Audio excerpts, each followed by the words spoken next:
Un très grand bonjour à tous. Bienvenue dans cette nouvelle session de décryptage des portefeuilles conseillés proposés dans l'offre EasyV en gestion libre, en compagnie toujours donc de Nicolas Meusberger, pilote des portefeuilles conseillés et gérant chez LBPAM. Un énorme bonjour à toi, Nicolas. Bonjour Imen. Alors Nicolas, donc on va rentrer directement dans le vif du sujet en partageant justement donc notre présentation. Donc on commence avec le bilan des faits marquants. Donc qu'est-ce qui t'a marqué le mois dernier, Nicolas? Alors pour ce premier mois de l'année 2024, on peut retenir quelques éléments saillants qui ont été impactants pour les marchés. Le premier, il nous occupe déjà pas mal ces derniers temps, c'est les banques centrales. Et au mois de janvier, on a eu deux réunions très importantes, la réunion de la BCE, donc la Banque centrale européenne, et la réunion de la Fed, donc la Banque centrale américaine. On a eu un statu quo sur ces deux banques centrales, c'est-à-dire qu'elles n'ont pas revu le niveau des taux directeurs. Ça, c'était plutôt très largement anticipé. Ce sur quoi les investisseurs se sont attardés, c'est le discours qu'il y avait lors de ces réunions pour essayer d'anticiper de l'amplitude et du calendrier des prochaines baisses des taux directeurs. Et là, on a des banquiers centraux qui se heurtent à plusieurs choses. C'est qu'on a des statistiques autour de l'inflation qui ne baissent plus, hein. La baisse de l'inflation est en train de ralentir. Donc ça, c'est quelque chose qui gêne un petit peu les banquiers centraux. Côté BCE, Christine Lagarde, en plus de ça, a rappelé qu'elle était très attentive à tout ce qui se passait au niveau de la progression des salaires et également au niveau de la géopolitique. Et côté Fed, le patron de la Fed, Jérôme Powell, lui, de son côté, a précisé de manière assez claire qu'il attendait des indicateurs supplémentaires pour vérifier que le ralentissement de l'inflation était suffisamment avancé pour qu'il puisse baisser une première fois ses taux directeurs. Ensuite, en plus de cette actualité de politique monétaire, côté politique et géopolitique, l'actualité au Proche-Orient est montée d'un cran au niveau des tensions, puisqu'on a eu pas mal d'attaques en mer Rouge. Et ces attaques en mer Rouge ont eu une espèce de conséquence assez directe, c'est la forte hausse des prix du transport maritime.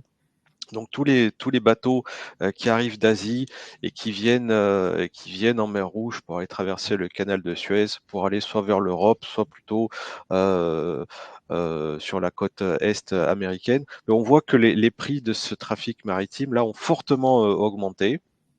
À côté de ça, sur la macroéconomie, ce qu'on peut retenir, et ça a été vraiment un chiffre très très étonnant, c'est l'économie américaine qui continue de briller. On a eu les chiffres de la croissance pour le dernier trimestre aux États-Unis. On a eu un PIB qui est sorti à 3,3%, un chiffre en absolu qui est très important et surtout qui est très au-dessus de tout ce qui était fait en matière de prévision. Enfin, s'il faut retenir un dernier aspect, c'est la microéconomie, la publication des résultats des entreprises.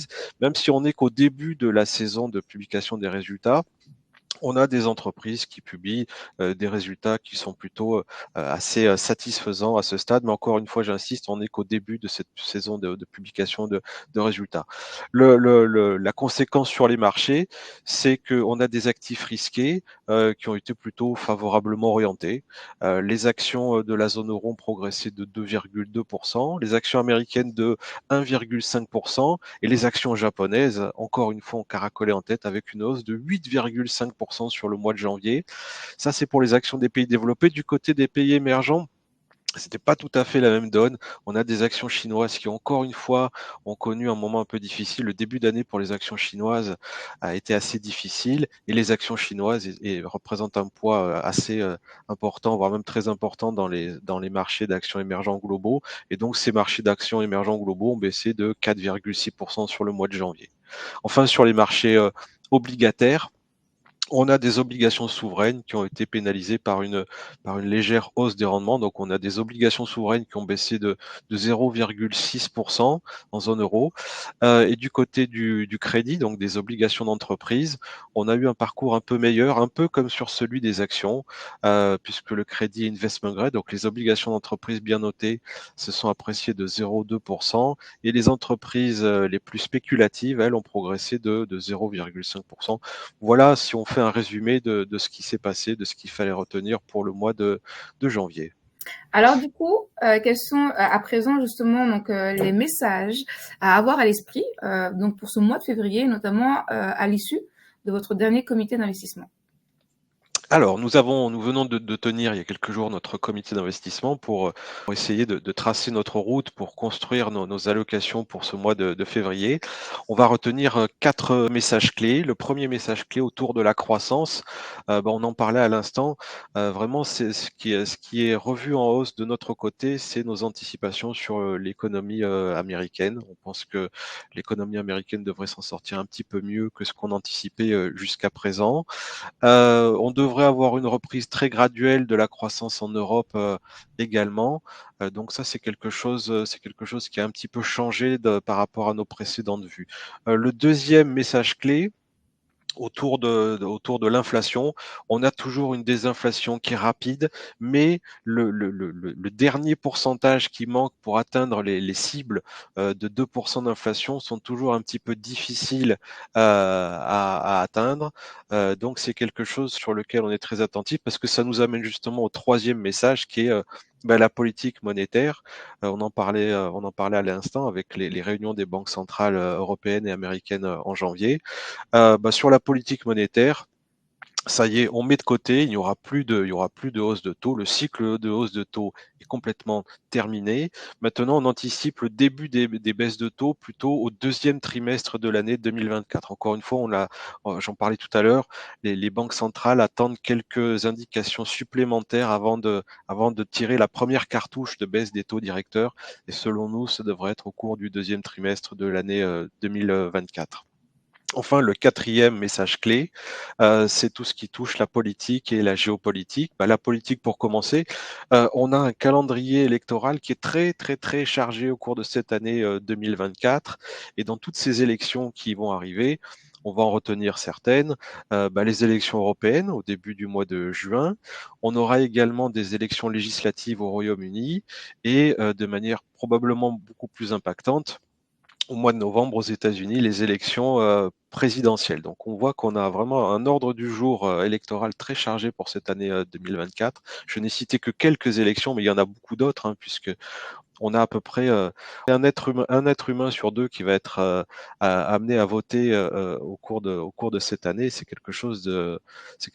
un alignement des calendriers qui est assez exceptionnel.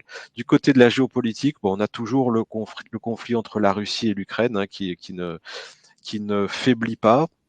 Et on a toujours également le conflit au Moyen-Orient, donc c'est quelque chose que l'on suit avec intérêt, puisque ça peut avoir des impacts notamment sur la macroéconomie, sur la microéconomie, sur le cours des matières premières. Donc c'est des choses qui sont assez importantes. Est-ce que justement ces vues vous ont amené à réajuster votre scénario central? On sait que c'est un scénario qui justement donc établi sur 3 mois. Est-ce que c'est les vues actuelles justement vous ont amené à ajuster déjà votre scénario central dans l'absolu?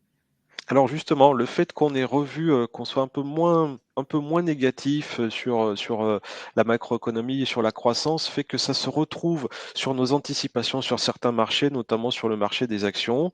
Et alors que le mois dernier, on avait remonté d'un cran notre vue sur les actions européennes, on était passé de défensif à neutre.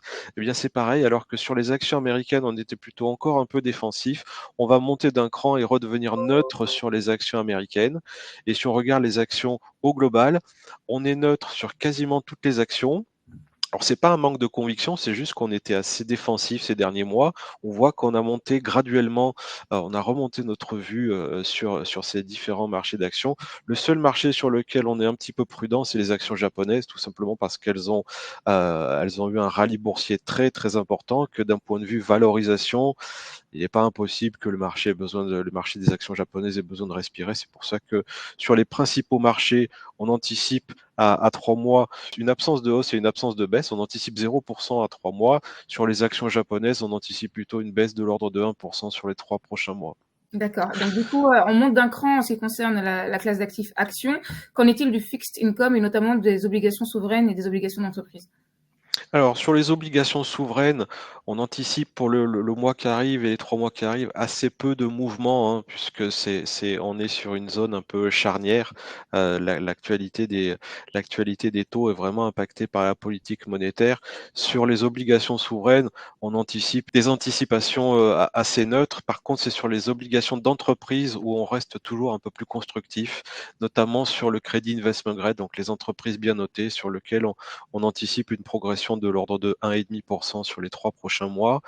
Sur les obligations spéculatives, une progression un peu moins marquée. On anticipe seulement 1% en étant toujours un peu plus sélectif. Et sur l'investment grade, on est plutôt sur une discrimination Europe? Oui, plutôt oui. D'accord. Qu'en est-il des devises et des matières premières, du coup, Nicolas? Alors les matières premières, ça reste et les devises également, ça reste toujours des classes d'actifs, sur lesquelles il est très difficile de faire des prévisions, surtout quand on a un contexte politique, géopolitique un peu chargé, parce que c'est des choses qui sont, c'est des choses sur lesquelles il peut y avoir beaucoup de volatilité à court terme. Peut-être commençons par les matières premières. Sur l'or, on anticipe une progression de l'ordre de 2% environ. On est sur un once d'or qui oscille autour de 2000 $ pour un once d'or. On devrait yoyoter entre 2000 et 2100 $ selon nous. Le pétrole, lui, il est vraiment impacté par ce qui se passe au Moyen-Orient. On anticipe plutôt des hausses entre 2 et 4% selon si on regarde le WTI et le pétrole Brent.